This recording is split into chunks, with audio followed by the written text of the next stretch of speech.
Is this a line that allows the Prime Minister to move forward, or has he been dealt a fatal blow here, Tom?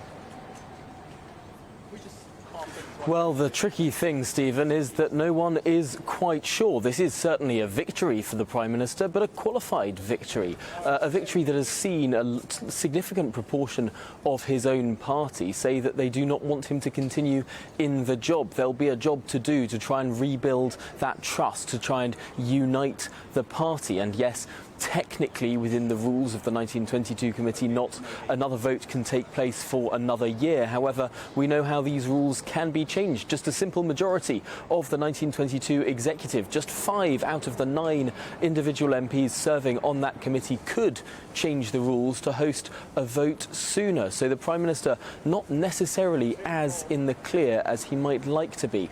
Certainly there does now need to be some sort of unification drive within the Conservative Party. We've been hearing rumours of a potential reshuffle in the next weeks, or maybe the next month or so, potentially one as soon as 3 weeks' time following those by-elections on the 23rd of June. But one of the interesting things about the way in which this vote was conducted was it didn't seem to be all about the dreaded term of Partygate.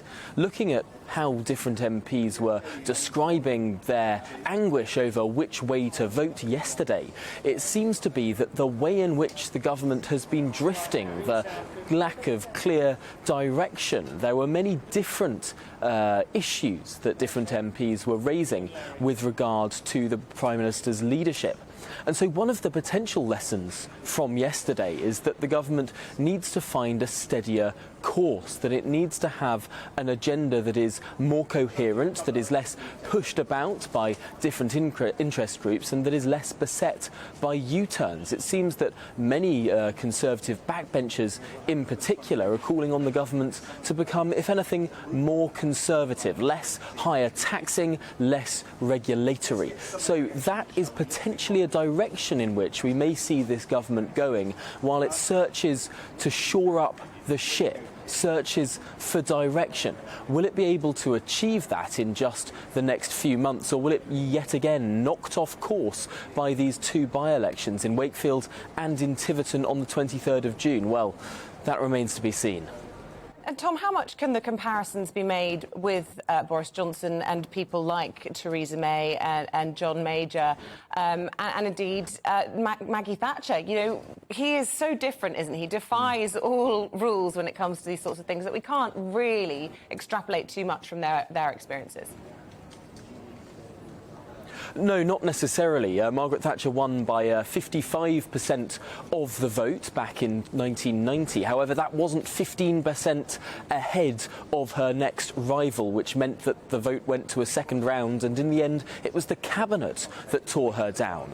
Now, the difference with Boris Johnson in 2022 is that he was actually 18% ahead of his nearest rival, i.e. those saying no confidence. It's a slightly different system. However, he did win by a larger majority of victory than Margaret Thatcher did in 1990, looking at those raw numbers and indeed percentages. And yet, I think more crucially, looking at how the cabinet has stuck around the Prime Minister over the last 24 hours, that may play a more crucial factor with regard to him staying on. After all, it was the cabinet that one by one went in to knife Margaret Thatcher in the back. It doesn't look like we're going to see a similar situation with Boris Johnson. There's been a level of unity within the cabinet that perhaps has not stretched to the wider parliamentary party. And of course, comparing the situation to that of Theresa May, when there was one defining mission of the Theresa May government that kept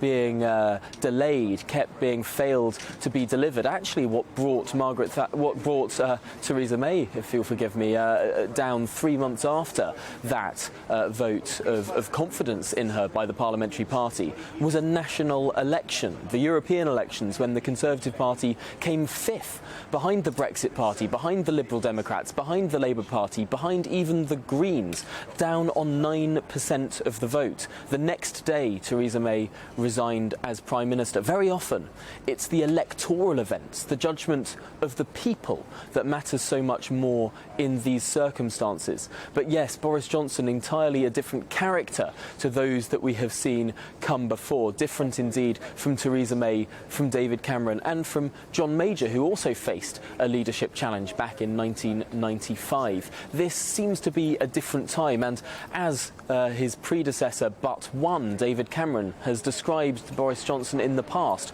a greased piglet potentially can squeak out of yet another challenge. What may come along in the next week or months that may well provide another distraction, that may well provide some respite for the Prime Minister, that may well provide another way out? Will he be able to move the conversation on and unite the party? That's certainly a challenge, but we've seen stranger things happen in politics before. Welcome to the GB News YouTube channel. You can watch us live 24 hours a day, catch up on your favourite shows and join in the conversation in the comments below.